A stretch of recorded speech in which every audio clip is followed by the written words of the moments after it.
club à Kerdine. J'essayais de pousser Omar vers les films policiers, les films d'aventure, les Ringo, là, hein, vous voyez le genre. Il disait, mais non, mais tu es fou, on est en Tunisie, écoute. Retombe sur terre. Ça ne marchera jamais. Il faut faire des trucs de l'histoire nationale. Et ainsi, j'ai commencé avec lui, avec une page de notre histoire, en 59. J'ai commencé avec lui, mais c'est le seul que j'ai fait avec lui. Et j'ai terminé avec lui, avec le Tahadi, le défi, écoute, où j'étais commissaire de police, où mon rôle était quand même légèrement plus important. Ces images de la bataille de Bizerte qui opposa en 1961 Tunisiens et Français pour la souveraineté sur la ville ne sont pas, en sans doute, l'œuvre de Serge. Les siennes, bien plus saisissantes selon ses dires, se sont malheureusement égarées. Mais il s'en souvient comme si elles défilaient en ce moment devant ses yeux, et avec ses dons de comédien, il joue ici à les commenter de mémoire, une mémoire bizertine à défaut d'être ukrainienne. C'est un sergent qui était tombé du 3e étage abattu, mais il était tout rapetissé. Il était, comment dire, les os étaient démis. Et je l'ai filmé un peu à la façon d'Hitchcock parce que j'étais très impressionné par Hitchcock en ce temps-là. En commençant par les chaussures, en remontant un peu, en faisant un effet de zoom alors que je n'avais pas de zoom du tout, etc. Ça, c'est le parachutiste qui est tombé de l'OTLA, qui a été abattu par quelqu'un qui était planqué dans la Médina. Ah ben voilà la scène. On l'avait filmé, mais ça m'était sorti de l'esprit. Pendant une pause, pendant une accalmie plutôt, on ne dit pas une pause pour la guerre, ils se sont mis à jouer aux cartes, et comme ça nous a étonnés, Mansour et moi, on leur a posé la question. Et les uns comme les autres ont répondu, mais nous, on n'a rien absolument l'un contre l'autre. C'est pas nous qui faisons la guerre. Nous sommes obligés d'obéir aux ordres, un point, c'est tout. J'étais encore lycéen et d'origine russe. Alors qu'est-ce que j'avais à voir dans cette galère, comme on dirait? Encore moins que les soldats français ou les soldats tunisiens. Eux-mêmes jouaient aux cartes. C'est pas moi qui allais quand même aller fourrer mon nez et mon opinion. Je n'avais pas à avoir d'opinion. J'ai filmé ça en pensant qu'un jour ça serait historique. Entre Olga et Tatiana qui changèrent de port d'attache, Shura, l'autre sœur qui partit s'établir au Kenya avec son mari avant de revenir mourir à Toulon, et enfin Serge, l'arabe de la famille qui pour rien au monde n'aurait quitté Bizerte, seule Anastasia a continué à vivre dans la quête du pays perdu. Cela faisait pourtant bien longtemps qu'elle avait abandonné toute illusion de le revoir un jour, d'autant que le régime soviétique qui l'en avait chassé ne paraissait guère près de disparaître. C'est alors que le miracle finit par se produire. À la faveur de la perestroïka engagée par Gorbatchev, Anastasia Cherinsky, dans sa 78e année, est autorisée à voyager en URSS avec son passeport de réfugié des Nations Unies.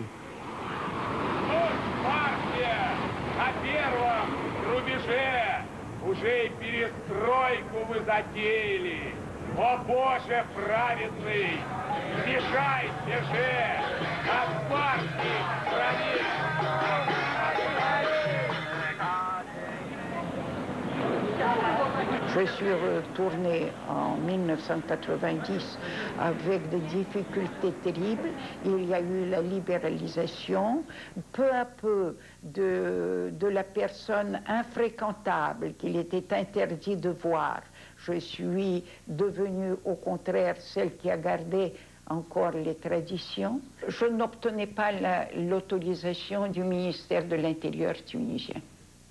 Parce que c'est écrit, c'est la Tunisie qui me délivre un passeport et sur lequel il est écrit interdit d'aller en Russie, d'après les règles internationales. Alors finalement, j'ai des amis tunisiens, celui qui était ambassadeur, M. Onaïs, qui était ambassadeur de Tunisie en Russie, a beaucoup aidé.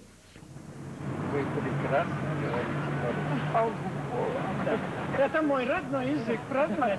Но влияние могло быть какого-то другого, здесь интонация. Là, je retrouvais d'abord ma famille et le frère de mon père. que j'ignorais son existence. Je l'ai retrouvé à... Je ne peux pas prononcer l'ancien nom. C'est la ville qui ne s'appelait pas encore Pétersbourg. Je l'ai retrouvé là avec sa fille qui est professeure de français à la fac. Vous savez, tout le monde ne pouvait pas partir. Il fallait se trouver dans un port. Il fallait avoir des bateaux pour partir. Et lui était enfant encore pendant la Révolution. Il avait 20 ans de moins que mon père. Je l'ai retrouvé. Ce fut très émouvant. Mais le plus émouvant, c'était mon voyage sur le lieu de ma naissance. En rêve, je voyais parfois que je reviens à l'endroit. Mais vous savez, comme ça se passe en rêve, on veut le retenir, et puis on voit que les choses s'éloignent, et puis se transforment, et puis ce n'est pas ça, et on sait que ce n'est pas ça. Et je n'arrivais pas à retenir le rêve durant toute ma vie. Et tout à coup, ce rêve, je l'ai retrouvé. Alors le lendemain, on nous a conduits à l'endroit où est construite l'école, qui est à la place exactement des fondations de la maison. Alors les retrouvailles étaient fabuleuses parce que j'ai tout retrouvé. Et une certaine Natacha m'a ouvert les bras. Elle m'a dit, mais vous êtes Naka, comme elle m'appelait quand j'avais 1 an, 2 ans, 3 ans. Elle a 3 ans de plus que moi, et nous avons joué ensemble. Et vous savez, je commençais à lui dire, en parlant, je connaissais par le nom tous ceux qui ont travaillé pour le domaine, et le cocher, et Anna Petrovna, et le cuisinier qui commandait toujours le soir le menu auprès de mon arrière-grand-mère. Et c'était tous des parents à elle. Elle me donnait de nouvelles. Elle disait, Anna Petrovna est morte dans les années 30, mais sa maison est toujours là. Je dis, elle a de la chance, la mienne n'est plus là. Mais je retrouvais le domaine. Je ne fais plus ce rêve désolant où l'image me fuit. J'ai tout retrouvé, même que la maison n'y soit pas, et que le parc est déboisé, il y a des buissons rabougris. Mais avec Natacha, nous étions debout et nous disions, là c'était la fontaine, là c'était le tennis, et là c'était... Et tout revivait, et je sais maintenant exactement l'image dans ma tête. Maintenant, un rêve ne me trompera pas. Olga était trop jeune pour se rappeler de Robiège, mais elle fait aussi le rêve obsédant d'un lieu d'origine, rêve par lequel elle se démarque encore davantage de sa sœur, en s'enracinant dans un tout autre territoire qu'elle. Ça me paraissait bizarre comme rêve, mais dès que dès que je l'ai dans mon champ de vision, je sais que c'est ma maison. Et je me suis longtemps demandé qu'est-ce que ça signifiait. Cette année à peu près seulement, j'ai découvert que c'était le bateau sur lequel j'avais habité pendant 5 ans, où il y avait ces cabines les unes à côté des autres, qui étaient toutes pareilles. Ça m'a paru évident que c'était mon bateau. Lorsque maintenant, vieille Bizertine, je reviens d'un voyage, j'attends toujours le moment où les dernières hauteurs franchies sur la route Suisse-Bizerte, apparaît la mer avec les jetées, le brise-lames au loin et sur la rive opposée. En 75 ans, Anastasia a vu se succéder plusieurs visages différents de Bizerte. Celui de la petite ville de province française d'avant 39, en passant par le port de guerre occupé par les forces de l'Axe en 42, et jusqu'à la cité martyre qui paya très lourdement aux para-français le tribut de la politique aventureuse de Bourguiba, lequel, dit-on, lui en gardera en plus rancune. Tous ces événements, Anastasia les traversera sans état d'âme et avec la discrétion et le devoir de réserve qui sied à son statut de réfugié.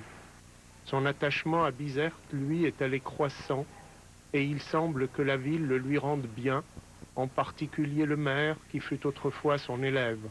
Madame Chelansky, أولاً نعتبروها مواطنة فاضلة من مواطنات مدينة بنزرت، وكل تلاميذ وتلميذات مدينة بنزرت عرفوا مدام شيلانسكي أولاً بحبها لتونس، حبها لتونس ولأهالي ومواطنين توانسة ولبنزرت بصفة خاصة. خاصة كان لها بال واسع كبير مع التلامذة، كانت تحب التلميذ، كانت تراعي ظروف التلميذ، وحتى معناها الرحمة كبيرة في قلبها. التوانسة خلاف بعض معناها نقول الأساتذة أجانب، وكلهم يحبوها ويراعيوها، وكانت حتى تعطي ساعات زايدة لبعض التلامذة مجانا باش تزيد الدعم وتعزز الأعداد نتاعو وتمكنوا من الارتقاء من سنة إلى سنة أخرى. Je veux être enterré au cimetière de Bizerte et il faut que ce cimetière soit remis en état parce qu'il était très abîmé, les tombes étaient cassées. Nous avons fait des démarches avec des amis pour que le cimetière soit bien gardé, protégé et remis en état.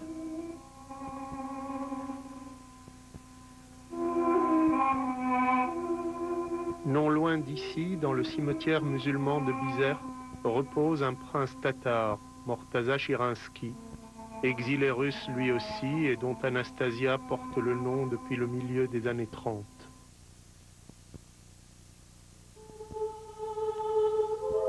Toutes ces minorités qui firent jadis la richesse de la Tunisie et dont les tombes se mêlent parfois aux nôtres ont laissé des traces éloquentes de leur passage. L'Église orthodoxe est certainement une de celles-là, et avec ses dômes bulbeux aux formes pourtant si orientales, elle doit représenter un mystère pour bien des jeunes Bizertains aujourd'hui. Pour le moment, c'est moi qui détiens la clé de cette église parce que je suis la dernière de ceux qui sont arrivés ici en 1920. En Tunisie, je suis la dernière. Celle qui assistait aussi à la construction de cette église dans les années 37-38, à la mémoire des bateaux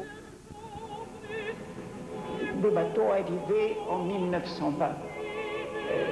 Imperator Alexander III, Kago, Aumas, Bespokojny, Gniewny, Dzierski, Pospieszny, Pulki, Kapitan Sakin, Ceriga, Żarki, Zvonki, Zorki, Burevestnik, Tulej, Utka, AG-22, Grozny, Strach, nous avions un prêtre, le père Pantileiman, qui était célibataire, et qui a entrepris la décoration de l'église. C'est lui qui a peint les fresques. Il était aidé par tous les jeunes garçons russes qui étaient autour de lui. Mon fils y a participé aussi. Tout ce travail en bois, c'est mon père qui l'a fait lui-même. La scène, c'est Alexandre Ernestovna Chipiega qui l'a peinte. Et je me souviens, un docteur archevêque, regardant une fois, a déclaré que Leonardo da Vinci, c'était mieux. Et je n'ai pas pu m'empêcher de dire, mais je crois que Leonardo da Vinci a mis 17 ans pour le peindre, et nous en avions un besoin urgent.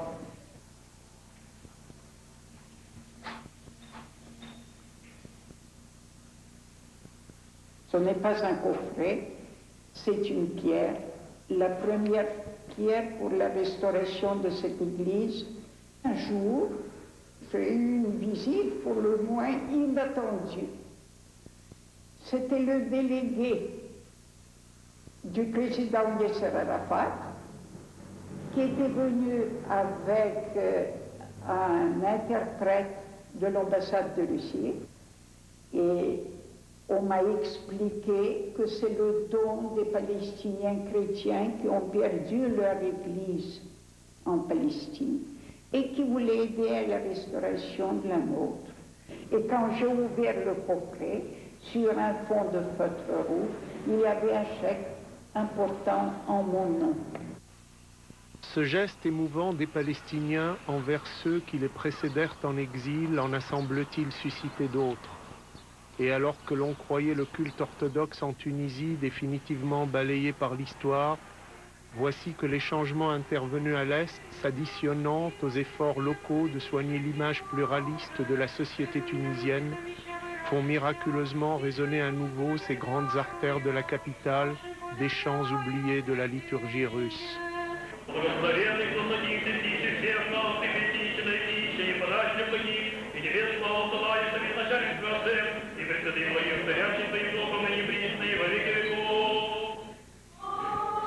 Désormais, un prêtre est envoyé ici par le patriarche de Moscou et qui célèbre ce soir en l'église de Tunis les Pâques orthodoxes. Les fidèles, eux, sont des coopérants, des diplomates ou des épouses de couples mixtes tuniso-russes. Parmi eux, seule Anastasia Ebn Bled, une fille du pays.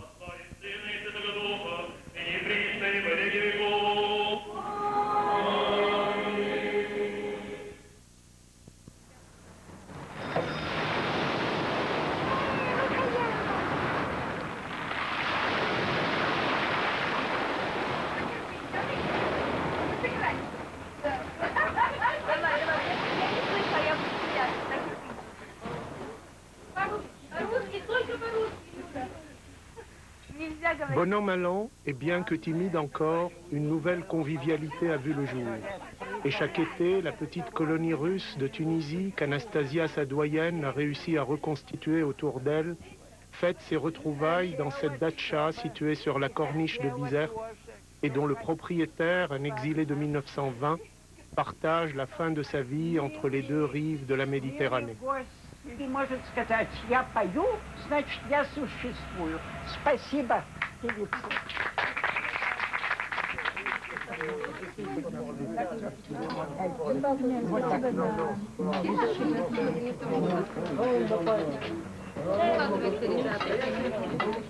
قبلي أنا كنت أخدم عندها امرأة إيطاليانة اسمها أنطوانيت، وأنطوانيت ما عادش تنجم تقيم الخدمة، امرأة كبرت عندها برشا، عندها قبلي ممكن يجي 40 سنة هكاك 30 سنة ملي تخدم عندها.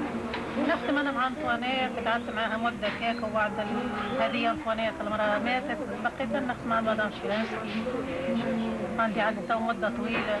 من أحسن المعاشرة، امرأة باهية ياسر، قليل وجودها لهنا، باهية مدام شيرانسكي، كل بنزار يعرف تعاون الزواولة برشا، بالمنجد ياسر تعاون الزواولة برشا، وأنا نخدم عندها. عندي ولدي يقرأ في التعليم العالي، هي اللي كونته وقررت التعاون فيا في جديد بلاش. هي تونسية متاعتنا لهنا، ما تمشيش الروسي، ما خلوهاش تمشي الروسي، مش مديها الروسي، هي تو متاعتنا ما خلوهاش تمشي. ومدام شيرازكي لا تصير لها حاجة خسارة كبيرة تونس، لأني قررت وقيمة رجال وجيال وجيال. لهنا العناصر متاع بنزرت، مدام شيرازكي هي الأستاذة متاعتها. И дом ее для нас был, есть и будет островком, вот русским островком. Это островок России в Африке.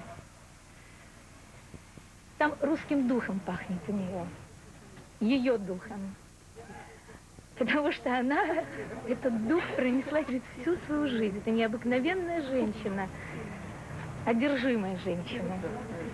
И когда мы приходили к ней в дом, то всегда был чай. Такой вкусный чай, который нас согревал. И этот чай, он стал символическим чаем. Этот чай грел наши сердца и греет до сих пор.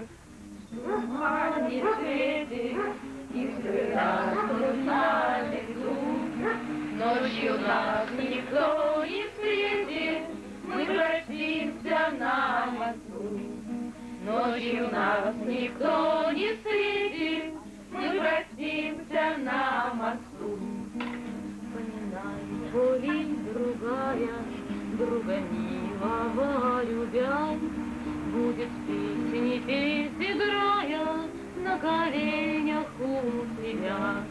Будет песни петь, играя на коленях у тебя.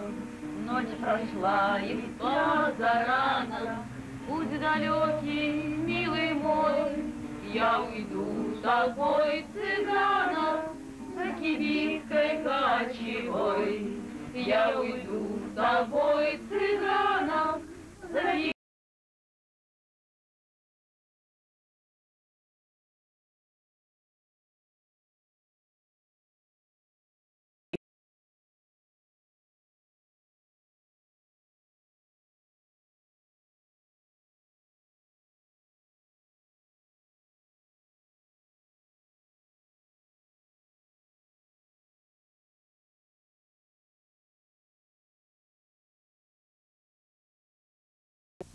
Je peux devenir encore 10 fois plus vieille et malade, et je serai toujours pour elle, moi, comme je suis.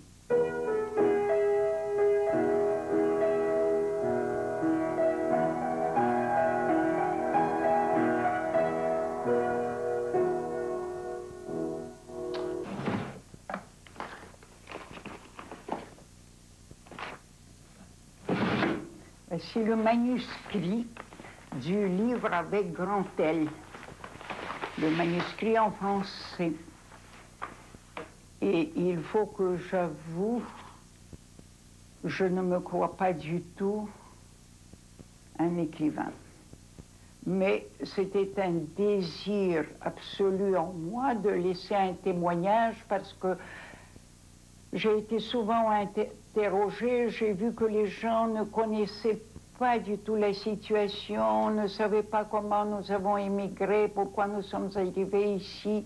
Eh bien, je me suis dit, au moins, je transmettrai ce témoignage à mes petits-fils. C'est pourquoi j'ai écrit en français. Et je leur ferai connaître un peu ceux qui les ont précédés.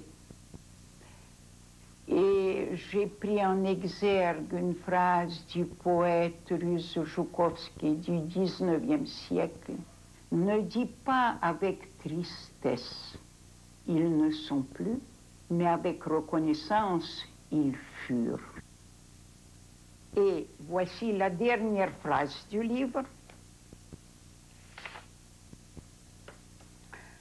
Ma quête du passé s'est achevée dans la sérénité.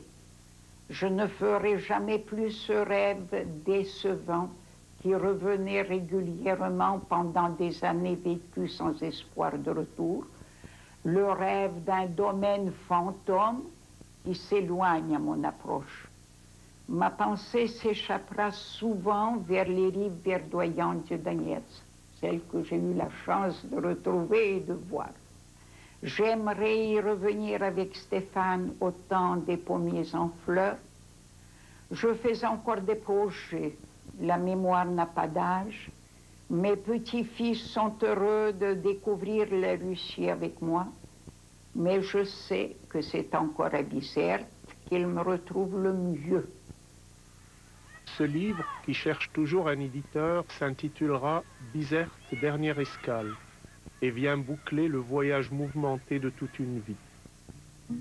Et c'est une vieille dame apaisée que je retrouve alors arpentant pour la dernière fois peut-être les quais de ce canal désormais mythique qu'il a vu débarquer en terre d'Afrique à l'âge de 8 ans. Peut-être songe-t-elle en ce moment à ces vers d'un poète tunisien chantant la ville qu'il a accueillie. Lorsque je me suis noyé dans l'océan de tes yeux sans rendez-vous préalable, je ne savais pas ce que prendre la mer voulait dire, ni quelle était la couleur des flots. Mais les larmes brûlantes que tu égrènes derrière tes cils m'ont appris à rêver au travers d'un légendaire et merveilleux brouillard.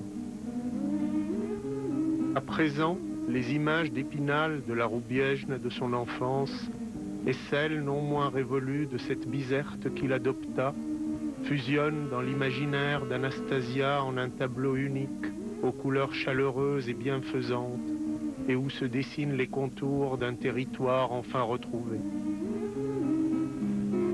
Au crépuscule d'une vie exemplaire chargée de toute la mémoire du siècle, Anastasia Alexandrovna prépare sereinement son ultime traversée.